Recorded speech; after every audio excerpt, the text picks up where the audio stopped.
Opa, de segunda-feira, dia 29 de julho de 2019, e claro, tô aqui no Cocatec, seu programa mais que diário sobre tecnologia, e no episódio de hoje, privacidade hackeada, Siri abelhuda, App Store lenta e muito mais.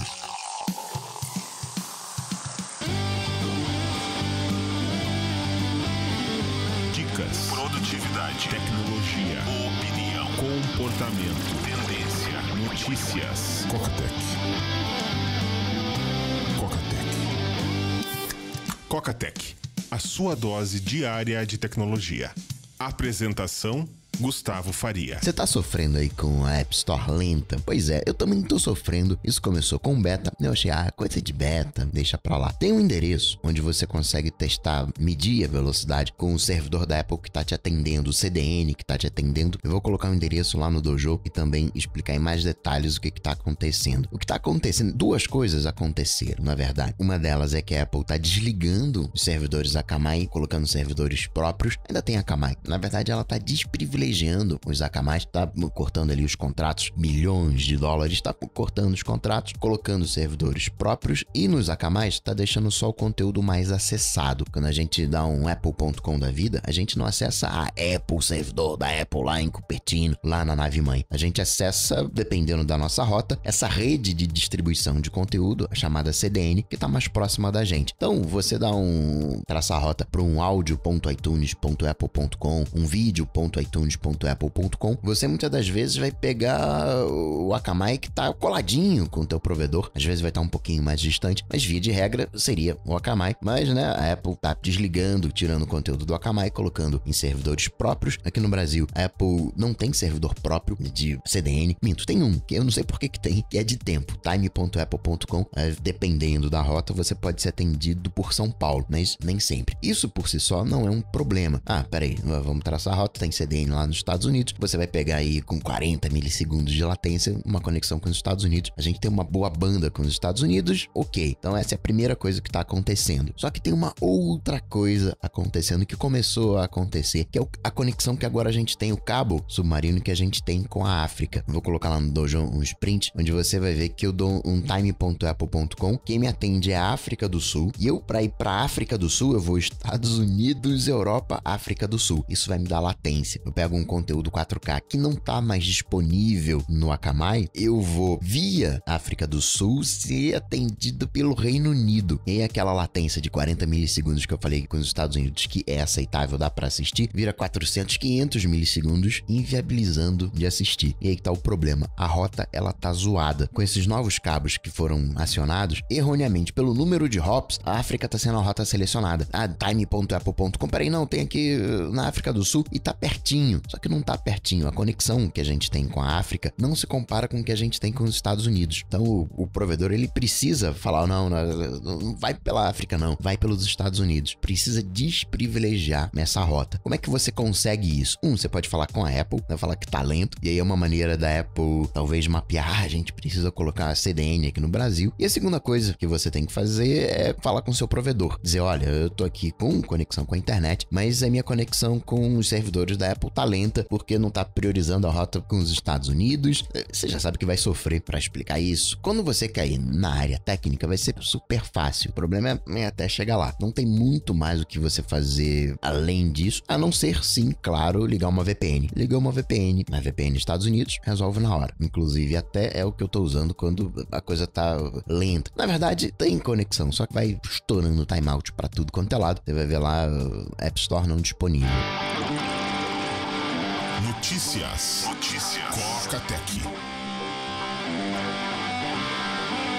E aí, hein, Coca? Pegaram a Apple na botija, mandando o conteúdo da Siri para terceiros. Então, isso tem tudo a ver com privacidade. Aliás, dica excelente que eu assisti esse final de semana. Saiu na Netflix o filme da Cambridge Analytica, The Great Hack.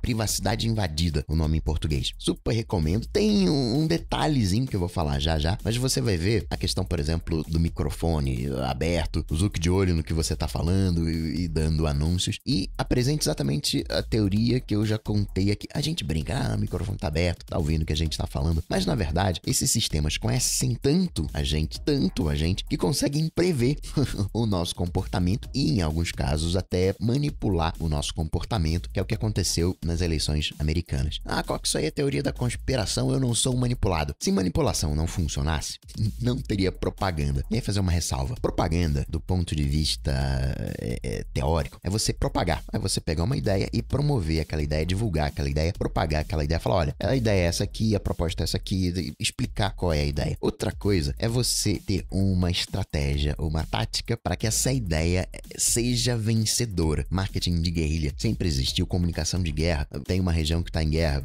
A versus B. É comum o A fazer propaganda contra o B, falar, não se junta com o B não, o B é zoado, que é, por exemplo, o que os Estados Unidos fez no Vietnã, faz com o Oriente Médio, o Talibã, né, o Estado Islâmico. Você tem a lavagem cerebral propriamente tal, né, máquinas de guerras que são capturadas, né, soldados que são capturados, sofrem lavagem cerebral, basicamente condicionamento. Uma situação desconfortável, leia-se tortura, com uma situação confortável, um banhozinho quente, relaxante, junto de uma propaganda favorável ao novo sistema, aquele cara que era, de repente, do lado A, vira do lado B. E esse filme mostra, a gente tem uma ideia que é Cambridge Analytica, é uma startupzinha de 2, 3 pessoas que saiu de dentro da universidade. Não, a Cambridge Analytica tem uma baita história, inclusive fazendo campanha de marketing de guerrilha, de guerra. Os dados do Facebook é que foram com a universidade, uma parceriazinha ali com os pesquisadores e teve acesso aos dados. Cambridge Analytica é uma máquina que coleta dados não só do Facebook, tem outras fontes de dados. Esse é um ponto interessante. Então vale a pena assistir, porque mostra para aquela galera, eu não tenho nada a esconder, né? Isso é falso, porque primeiro, todo mundo tem alguma coisa a esconder. A gente usa roupa, né? A gente tá escondendo alguma coisa. A gente não gosta de falar, é cultural, sim, sei, mas a gente não gosta de falar o quanto que a gente ganha. Você vai na Índia, conhece uma pessoa, terceira pergunta que o cara vai fazer, quanto é que você ganha? É o cultural deles. Então, sim, a gente tem coisas para esconder. Eu não quero saber o que você faz no banheiro, não que as coisas que você faça sejam erradas, mas são suas coisas. Eu posso te falar tranquilamente o que eu tenho na carteira. Cartãozinho de crédito, 10 reaisinhos, do documento, mas eu não quero você mexendo na minha carteira. Se você me pegar minha carteira e abrir e ficar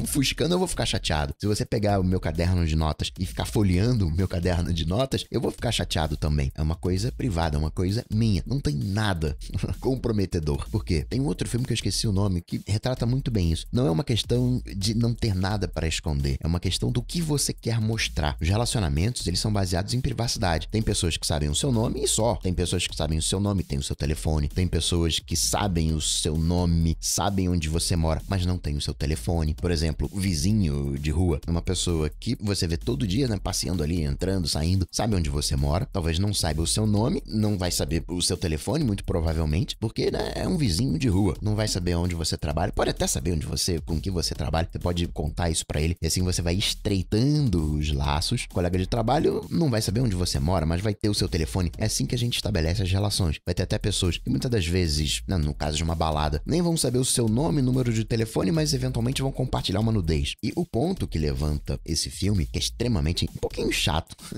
ali da metade fica um pouquinho chato, mas é extremamente interessante, porque mostra que uma vez que você tenha acesso aos dados, você pode ser manipulado. Eles focam em eleição, que talvez seja a coisa mais importante que a gente tenha, e aí nem é uma coisa de, como falei, aquela propaganda justa, de explicar qual é a ideia. É fazer uma tática de guerrilha. Não, peraí, qual é o resultado da minha eleição? Ih, tá empatado. Então, peraí, eu vou fazer o seguinte, eu vou fazer uma campanha pros jovens não votarem, jovens aqui de uma determinada categoria, eu vou fazer aqui uma campanha de não voto, pra anular o voto, pra não ir votar, uma campanha de, isso não muda nada. E aí que eu isso, minha eleição que tava empatada, eu não consigo privilegiar o lado que eu tô aqui traçando a estratégia. No caso específico da campanha americana, a Cambridge Analytica tinha 5.000 pontos de dados. Eu nem consigo me definir com 5.000 pontos, né? O que são pontos dados? É o estado civil, altura, peso, cor de cabelo, viés político. 5.000 pontos. Eu não consigo dizer 5.000 características minhas. E o problema é que isso não vai diminuir, né? A tendência é que no futuro a gente tenha 10.000, 20.000, muito mais pontos de dados. E isso sendo usado para te manipular. 23andMe, os dados que volitivamente as pessoas dão com seu DNA, tem caso que já foi usado para prender pessoas. Não me entenda mal.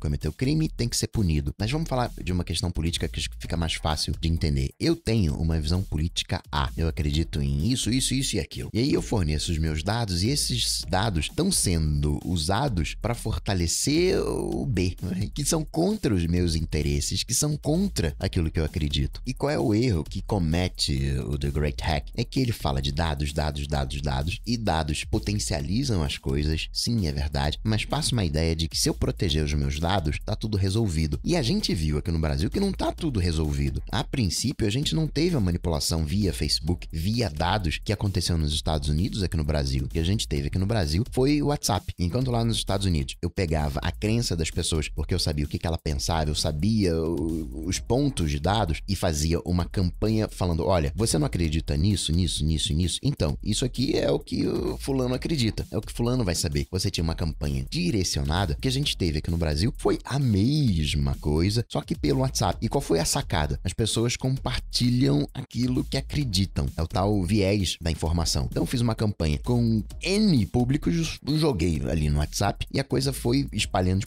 viralizando as tais das fake news. Steve Bannon, né, muito falado, tá lá na criação da Cambridge Analytica, abriu falência. Tem gente que diz que foi pra fugir dos problemas jurídicos, mas a galera, né, que ali, Cambridge Analytica, tá fechado pra campanha do Trump ano que vem. Quero ver o que eles vão fazer. Essa coisa pontual via Facebook não vai rolar mais. Só que a questão já não é mais essa. Legal que levantou a questão dos dados. Dados tem que ser uma coisa pessoal, tem que ser sua. Você tem que escolher compartilhar, tem que estar ciente dos riscos. Só que isso por si só, haja visto o Brasil, não vai resolver. Porque hoje a gente tá no mundo conectado. E isso bagunça tudo. Pra facilitar, é sempre eu contra eles. A gente sempre tem um inimigo, sempre tem nomes genéricos que a gente não sabe exatamente o que significa. O que é Estado? O que é liberdade? O que é esse tal de mercado? Só que essa comunicação ficava ali restritinha. Agora, com o mundo conectado, amplifica e por isso hoje a gente tem essa tal polarização, eu contra os outros. Não é uma coisa, o Lula não presta, o PT não presta. A esquerda não presta. Não é uma coisa, o Moro não presta, o Bolsonaro não presta, o sei lá quem não presta.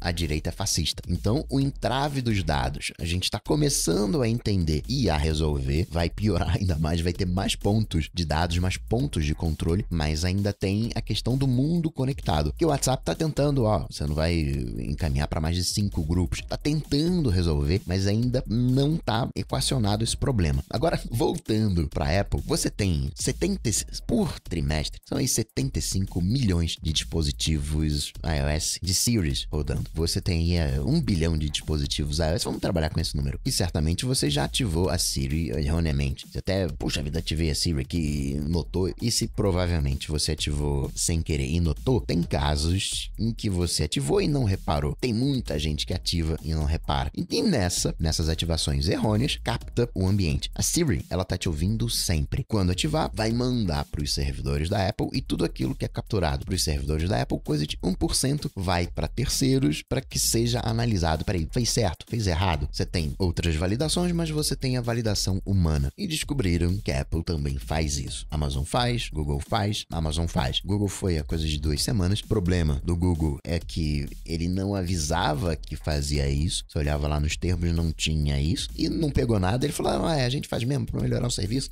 A Apple se pronunciou, falou, sim, a gente faz. Tá aqui nos nossos termos, aqueles termos que ninguém lê. É para melhorar o serviço. A gente pega aquilo que você falou, pega a sua geolocalização, pega também os dados de contato. Tudo aquilo que envolve a requisição que você está fazendo. Caso você não queira mandar a geolocalização, você pode desabilitar a geolocalização, fazer com que a Siri não tenha acesso à geolocalização. E você pode também desabilitar a Siri caso você não queira que isso aconteça. Não tem como você fazer um opt-out, não tem como você fazer, eu não quero que humanos ouçam o meu papo. Aí você vai ter que desabilitar a Siri. Não são funcionários Apple, são contratados. Você tem alta rotatividade desses funcionários. Galera sai, entram novos. Assim, se você se sente de alguma maneira desconfortável, o grande problema dos dados, né, como eu falei, é que você pode ser manipulado. Não há indícios em qualquer um dos três, Amazon, Google e Apple, que o carinha que ouviu vai pegar aquilo e fazer alguma coisa em larga escala. É vender pra alguém. Pode até num caso, né, de um crime, uma violência, e aí tem um endereço, pode até fazer uma comunicação, reportar, mas eu não consigo ver, no caso desses terceirizados, um problema maior. Mas se você se sente desconfortável, afinal de contas, os dados são seus, vai e desabilita a Siri. A Apple não tem um histórico de vender dados, tanto que na privacidade hackeada no filme, fala de Facebook, fala de Google, fala de Amazon, fala de Twitter, mas não fala da Apple. A Apple não tem um histórico de vender dados, então tá mais seguro em tese. No caso do Google, com assistente, e a Amazon também, você já tem ali um histórico de manipulação, de repente de produto ali, de uma ofertinha ali ou outra. Mas a gente tá falando do Google, você provavelmente usa o Google como motor de busca, usa o Waze, usa o Gmail, então você já tá lascado. Agora, se você usa o DuckDuckGo, né, se você tem uma política de privacidade, aí também vale a pena você desabilitar os assistentes como um todo. Falando demais, o que mais que a gente pode falar de Apple? Apple Pay aqui no Brasil, o Itaú tá aceitando cartões adicionais. Apple Card nos Estados Unidos deve chegar nas próximas 2-3 semanas. O Trump falou: ô Timóteo, você não vai ganhar desconto aqui no imposto não. Você quer, né, não pagar tanto imposto? Monta uma fábrica aqui nos Estados Unidos, monta uma fábrica no Texas. Uma pesquisa lá nos Estados Unidos mostrando que gerente de TI também curte Apple, 76%, um número legal. Quantos Apple Watches de ouro daquela primeira geração foram vendidos? Estima-se 10 mil. Parece pouco, e é pouco, ainda mais quando você compara com milhões. Entretanto, porém, todavia, 10 milão cada um desses relógios, pelo menos. 10 mil vezes 10 mil, 100 milhões de Trumps. Se juntando aos 5 iPads já registrados na Eurásia, pintaram mais 2, então vai ter iPad pro final do ano. WhatsApp, coisa legal. Estaria vindo versões independentes. Não tem o iMessage com as mensagens na nuvem, que você pode usar em qualquer dispositivo. Telegram também, onde você não precisa que um dispositivo em especial esteja ligado, como é o caso do WhatsApp, rolando um papinho que vai ter essa versão, digamos, nuvem. Essa versão com cliente para iPad, com cliente para macOS, que não vai precisar que o teu iPhone esteja ligado. Vai ter a criptografia ponta a ponta, como acontece no iMessage, mas a mensagem chegando em todos os dispositivos. Então me parece mais similar ao iMessage do que propriamente ao Telegram, onde quando você ativa a criptografia ponto a ponto, a mensagem só chega num dispositivo, não chega em todos. O Zuck tá juntando todos os mensageiros, né? WhatsApp, Facebook Messenger, pode ser que esse seja o caminho do WhatsApp. Aliás, né, tem o Libra do Facebook, mas também tem o meio de pagamento do WhatsApp, né? O WhatsApp como meio de pagamento, que é o WhatsApp Pay, chega na Índia ainda esse ano. E Coca, no geral hoje, qual o melhor 4G? Como acontece nos últimos anos, desde 2017, se não me engano, vem dando a Claro como a melhor velocidade e a TIM como melhor cobertura. O Huawei Mate X, o dobrável, deve chegar também em setembro. Já viram fotinho dele pintando por aí, aparecendo em aeroporto. Deve chegar junto também o smartwatch da Huawei. Aqui no Brasil, a Positivo tá lançando internet das coisas, câmera conectada, lâmpada conectada, bacana por ser internet das coisas, mas no fundo é Xiaomi. Você vai olhar pra câmera e falar: peraí, eu já vi essa câmera em algum lugar. É Xiaomi, só que tá com um selo Positivo. O bacana é que começa a popularizar, vai ser vendido até em mercado, vai ser vendido loja de construção, loja de eletrônico, obviamente. Falando de Xiaomi, você já consegue comprar aqui no Brasil o Mi Band 4. Outra coisa que a Xiaomi tá fazendo é um relógio mecânico, mas aquele esquema transparente para você ver as engrenagens. Você sabe que eu gosto de relógio mecânico, cabendo as engrenagens, mas ainda assim achei curioso. Em tempos de coisas espertas, um relógio mecânico. Também tem o aplicativo de saúde da Xiaomi chegando, Mi Health. Falando de Google, o Google Fotos, tem uma versão agora para Universo Go, que é o Gallery Go, aquele esquema mais enxuto, ocupa 10 MB e funciona offline. De Microsoft, fizeram um utilitário que permite que você use o Touch Bar no Windows 10 via Bootcamp. Por hora, só espelha a barra de tarefas, mas já é uma ajudinha ali na hora de você alternar entre os aplicativos. De redes sociais, o Tinder vai avisar, caso você esteja no perfil LGBTQ+, quando viajar para um país pouco amigável ao LGBTQ+, o que você quer fazer? Quer ocultar essa informação? Quer mostrar? Bacana. Não deveria mais ter treta LGBT, mas ainda tem muitos países pouco amistosos e como o dado é seu, bacana você ter a opção de mostrar ou não. Você conhece a Kylie Jenner? Não conhecia, mas ela é quem mais fatura com um post de propaganda no Instagram, coisa de 1,3 milhão de Trumps. Ariana Grande, conheço. Cristiano Ronaldo, 975 mil Trumps. Neymar, 720 mil Trumps. Um postzinho no Instagram, 3 milhões de talkies. Fizeram um ranking. O Caio Castro, ator, coisa de 500 mil talkies. Uma coisinha que o Instagram tá testando é pegar uma foto sua e usar como fundo de realidade aumentada. Então você pega uma foto de um gramadão, digamos, e você vai poder se colocar deitado nesse gramadão, aquela coisa meio chroma key, meio fundo verde. E para finalizar, porque já falei demais, registrar mais umas coisinhas, Nubank vai virar como a startup brasileira mais valiosa, vai atingir a marca de 10 bilhões de Trumps com uma rodada de investimentos. Nos aplicativos 99, Uber, a cada 100 corridas com mulheres rola uma treta, e treta complicada. Na prática, 100% das mulheres já passou algum ruim em transporte público, em táxi ou nos aplicativos, focando especificamente nos aplicativos. 10% ali já passou por olhadas, cantadas, 4% comentários, digamos, mais incisivos, 2% recebendo mensagens nada a ver fora do momento da corrida e 1% vítima de abuso, mostrar as partes, um problema a ser resolvido. E por último, registrar que a Sony tá com um projeto de ar-condicionado vestível. E aí você já imagina, né, um conjunto de ventiladores ou algo do tipo, vou ficar, sei lá, borrifando água, mas não, é com eletricidade. Tem um efeito chamado Peltier, onde você pega dois condutores de materiais diferentes, aplica uma corrente elétrica e na junção desses dois condutores você tem geração ou absorção de calor. Imagina, né, você tá naquela beca que pra gente é extremamente quente, né, o paletó, o casaco, qualquer coisa, mas tem um ar-condicionado ali nas costas, refrigerando nas pernas, nos pés, nos braços, curti. E chateadíssimo com a Netflix, porque saiu a segunda temporada de Falda. E a Netflix não me avisou, não me sugeriu. Quem não viu a primeira temporada, fica a dica pra assistir junto com The Great Hack. E quem já assistiu a primeira temporada, dica pra assistir a segunda. Enfim, chateadíssimo, vou ficando por aqui, mas eu volto, claro, você sabe, amanhã, terça-feira. Abraço pra vocês, até amanhã. Tchau, tchau. Esse programa só chega até você graças aos patrões do Coca-Tech. Se você curtiu o projeto, considere se tornar um patrão, apoiando em coca.tech/patrão. Coca-Tech.